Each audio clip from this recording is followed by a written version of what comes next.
3 incidents of gunfire in Lake City over the weekend, including 1 shooting death.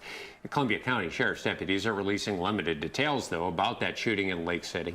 Witnesses say the shooting came after an argument about stolen money. TV3's Ethan Badowski tells us what else witnesses saw. I just gave a Hail Mary and prayed for the gentleman. Vernon Perron stopped in at the Chevron in Lake City on US-441 just north of I-10 on an unsuspecting Sunday afternoon. A few minutes later, his boss told him to run back over there because a person was shot and killed. From my understanding, it was a dispute over money. One guy stole money off another dude. The other dude followed him into the store. The one gentleman pulled a knife.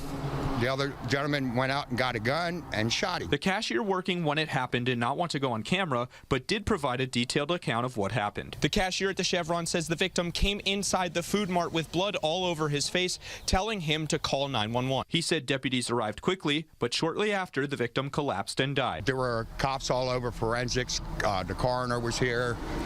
It was just total chaos. The family was all lined up across the street. It was disarray. Lake City police reported 2 other shootings in the city over the weekend. It happens too often anywhere. I mean, if you're that mean to shoot somebody, you shouldn't own a gun. Deputies have not released the identity of the victim or the suspect. The cashier at the Chevron says the shooter stayed on scene and was arrested. A Facebook post from the Columbia County Sheriff's Office said the suspect was in custody, but deputies would not confirm an arrest has been made. In Lake City, Ethan Badowski, TV 20.